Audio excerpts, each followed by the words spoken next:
The major film studios were really freaked out by the emergence of a market for home video recorders in the late 70s and early 80s.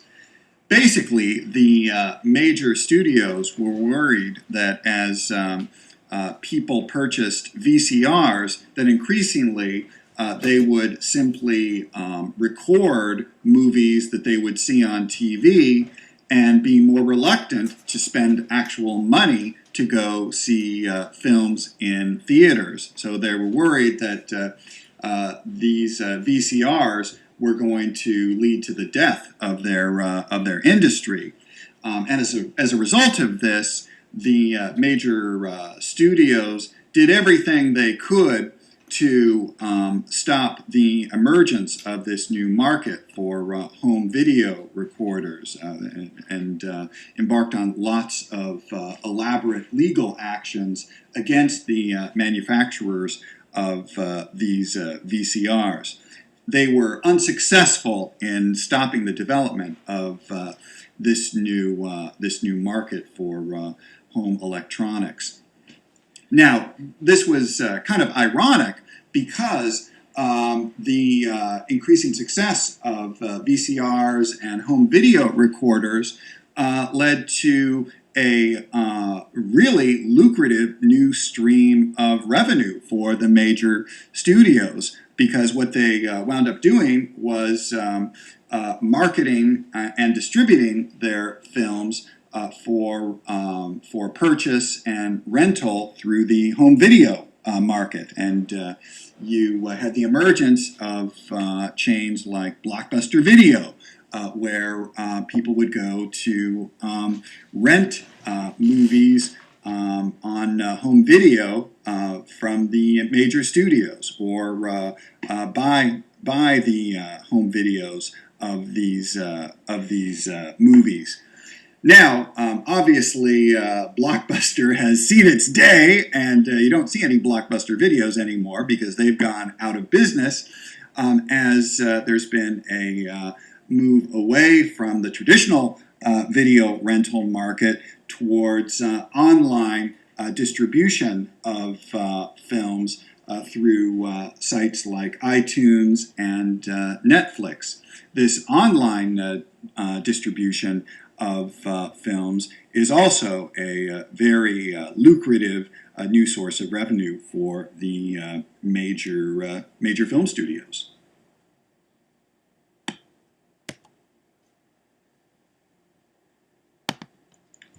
Today, the major film studios have 6 major sources of revenue. The first is box office receipts. This is the most traditional form of income, where the major studios get a share of the ticket sales for films that are shown in theaters. The studios also make money from DVD sales of their films and also DVD rentals. However, that market is increasingly shifting towards downloads of their films on sites like iTunes or Netflix. The studios also generate revenue from pay-per-view viewing of their films on cable, the showing of their films on premium cable services like HBO and Showtime. The studios increasingly make lots of revenue from distribution and sales of their films in international markets, sometimes more than 50% of revenue from a major Hollywood release comes from foreign markets.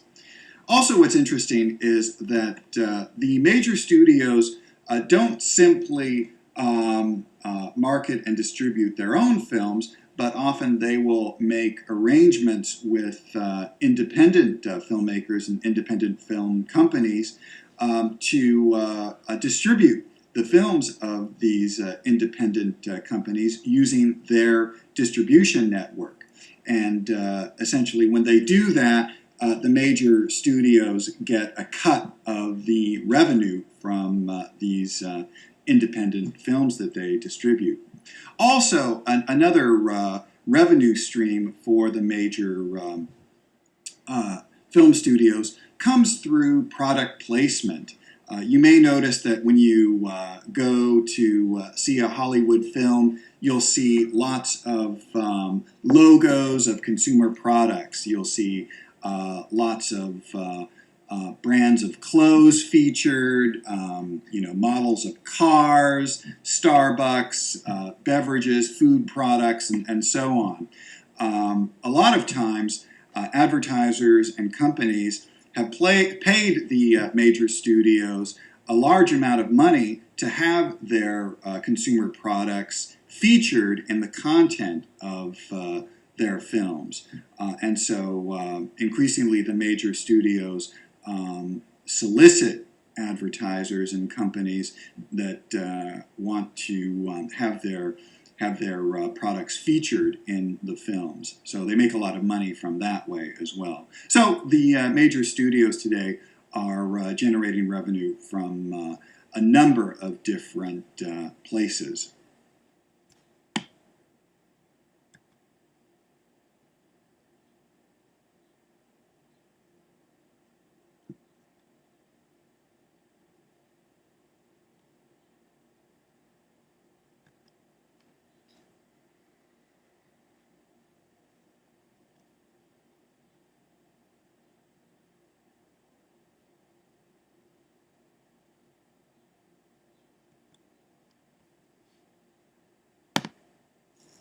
So the economic structure of the film industry today looks very much like it did 50 or 60 years ago.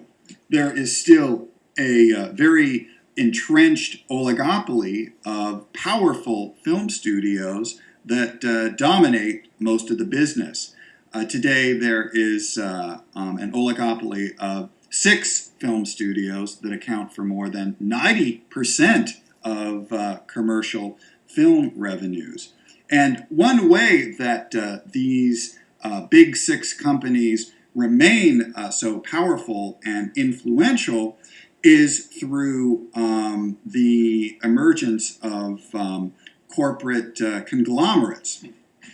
Today, all of these film studios are part of larger media conglomerates that have interests not only in film production and distribution, but in other media sectors such as television, cable TV, magazine, newspaper publishing, cable program services, amusement parks, and so on. And these film studios are able to take advantage of their parent companies to promote and market their films in a very effective manner. For instance, let's take Disney as an example. Disney is a major film studio, produces and distributes its own films, but Disney also owns the ABC television network. That means that when Disney comes out with a new film, it can get a buzz and attention for that new Disney film on ABC TV shows like Good Morning America, or The View, or on some of ABC News's programs. Also, Time Warner, for instance. Time Warner owns Warner Brothers Film Studios, along with other film studios. Well, Time Warner also owns the magazine Entertainment Weekly, so that when Warner Brothers comes out with a new film, it can get a big feature on the film on Entertainment Weekly and other magazines that Time Warner owns, like Time Magazine. Also, Time Warner owns CNN, so that CNN can do puff stories, feature stories on new Warner Brother films coming out. So this corporate structure allows the film studios to take advantage of synergy and have their other media outlets promote the films that they are producing and distributing.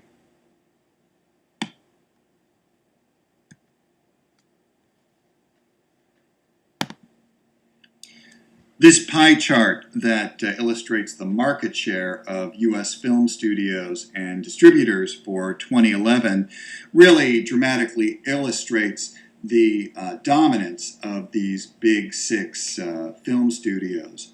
One other thing that this chart makes clear is the range of film studios that are owned by these parent companies. For instance, for Time Warner not only owns Warner Brothers Film Studios, but New Line and Warner Independent. When we look at Viacom, Viacom not only owns Paramount, Paramount Vantage, but also DreamWorks. Over at 20th Century Fox, the parent company News Corp also owns Fox Searchlight. So these big six film studios have the lion's share of the market for film revenue, but also it is very clear that these film studios also own multiple studios that increase their clout and revenue in the film business.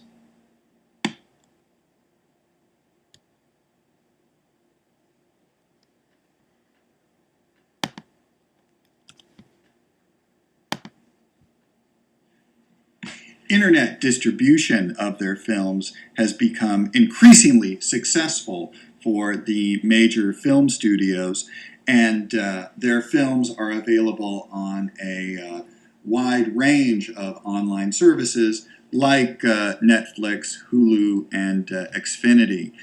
What's also increasing the success of this online distribution of their films is the proliferation of smartphones and tablets, new devices where these films can be viewed. Also, 2012 was a milestone of sorts. It was the first year that digital downloads exceeded the number of physical DVDs.